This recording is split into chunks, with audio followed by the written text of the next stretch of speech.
من أموالهم صدقة تطهرهم وتزكيهم نحمده ونصلي على رسوله الكريم اما بعد فاعوذ بالله السميع العليم من الشيطان الرجيم رمضان کے عظیم اور مبارک مہینے میں رسول اللہ صلی اللہ علیہ وسلم بہت زیادہ اللہ کی راہ میں اللہ کا دیا ہوا مال خرچ کرتے تھے، بہت زیادہ سخاوت کرتے تھے۔ حدیث کے اندر لفظ آتے ہیں اجودہ من الریح المرسلات، جس طرح آندھی چل رہی ہوتی ہے نا، تو آندھی چل رہی ہو تو دنیا میں سے کسی کو جو ہے نا وہ ایسا نہیں رہنے دیتی جس تک وہ نہ پہنچے۔ ایسے ہی محمد الرسول اللہ صلی اللہ علیہ وسلم رمضان میں سخاوت کیا کرتے تھے۔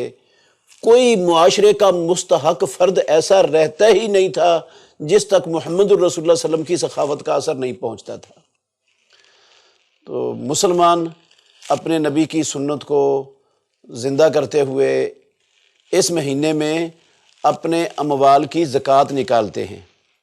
اکثر لوگ وہ زکوٰۃ رمضان المبارک کے اندر دیتے ہیں، اس رمضان المبارک کی فضیلت اور محمد الرسول اللہ صلی اللہ علیہ وسلم کے اس عمل کی وجہ سے۔ تو زکوٰۃ یہ مصدر ہے، زکا یزکی تزکیۃً و زکاتً۔ اس کے دو معنی عربی زبان میں، عربی ڈکشنری اور لغت کے اندر دو معنی استعمال ہوتے ہیں۔ ایک معنی ہے پاک اور صاف ہونا، اور ایک معنی ہے بڑھ جانا، زیادہ ہو جانا۔ اور اصطلاحاً زکوٰۃ کہتے ہیں اللہ رب العالمین کا حق سمجھ کر اللہ رب العالمین کے دیے ہوئے اموال میں سے سونا، چاندی، نقدی اور سامان تجارت اور اسی طرح جو چیز زمین سے بندے کو حاصل ہوتی ہے، زمین کی پیداوار، ان ساری چیزوں میں سے اللہ رب العالمین کا حق مستحقین کو پہنچانا، ادا کرنا، اس کو زکوٰۃ کہا جاتا ہے۔ اور زکوٰۃ کا جو لغوی معنی ہیں وہ دونوں ہی حاصل ہو جاتے ہیں اس میں۔ زکوٰۃ دینے سے بندہ بھی پاک ہو جاتا ہے گناہوں سے، بندے کا مال بھی پاک اور صاف ہو جاتا ہے۔ جس طرح قرآن مجید میں اللہ رب العالمین نے فرمایا خذ من اموالہم صدقۃ تطہرہم وتزکیہم بہا، اے محمد الرسول اللہ صلی اللہ علیہ وسلم آپ ان کے مال میں سے زکوٰۃ لیجئے، وہ زکوٰۃ تطہرہم وتزکیہم بہا، آپ اس کے ساتھ ان کی تطہیر کریں گے، ان کا مال بھی پاک ہوگا، ان کے نفس بھی گناہوں سے، گناہوں کے بوجھ سے پاک ہوں گے، اور ان کا تزکیہ بھی ہوگا۔ اور مال زکوٰۃ دینے سے بڑھ بھی جاتا ہے۔ جس طرح قرآن مجید میں اللہ نے فرمایا وَمَا أَتَيْتُم مِّن رِبًا لِيَرْبُوَ فِي أَمْوَالِ النَّاسِ فَلَا يَرْبُو عِندَ اللَّهِ وَمَا آتَيْتُم مِّن زَكَاةٍ تُرِيدُونَ وَجْهَ اللَّهِ فَأُولَٰئِكَ هُمُ الْمُضْعِفُونَ۔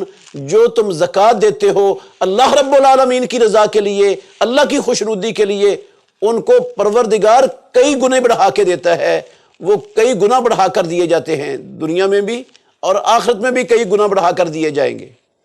اس کے علاوہ بھی بے شمار فوائد ہیں جو زکوٰۃ دینے سے زکوٰۃ دینے والے کو حاصل ہوتے ہیں، زکوٰۃ دینے والے کے معاشرے کو حاصل ہوتے ہیں، اور معاشرے کے مجتمع کے مستحقین افراد کو حاصل ہوتے ہیں۔ ان میں سے ایک فائدہ یہ ہے کہ زکوٰۃ دینے والا بخل اور کنجوسی جیسی گھٹیا ترین صفات سے اپنے آپ کو بچا لیتا ہے، ان سے بہت دور چلا جاتا ہے۔ زکوٰۃ دینے والے کے اندر یہ گندی مذموم صفات موجود ہی نہیں رہتی۔ اور یہ بھی فائدہ ہے کہ اغنیاء اور مستحق لوگ، جو معاشرے کے مستحق لوگ ہوتے ہیں، ان میں محبت، مودت، اس کے تعلقات مضبوط ہو جاتے ہیں کیونکہ یہ انسان کی فطرت ہے، جو انسانوں کے ساتھ احسان کرتا ہے انسان یقیناً اس کے ساتھ دلی محبت کرتے ہیں۔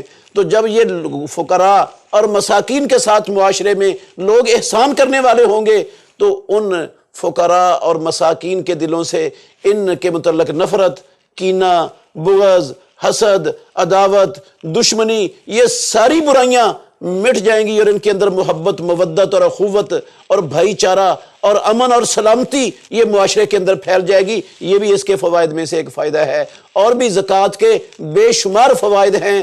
تو اس زکوٰۃ کے متعلق انشاءاللہ الرحمن چند ایک کلپس میں ہم ترتیب سے سنیں گے کہ اللہ رب العالمین کے ہاں اس کی کتنی قدر و قیمت ہے، یہ کن کن اموال میں فرض ہے، اور اس کے مستحقین کون ہیں۔ پوری تفصیل انشاءاللہ چند کلپس کے اندر آپ کے سامنے رکھی جائے گی۔ اللہ ہمیں سمجھنے کی، عمل کرنے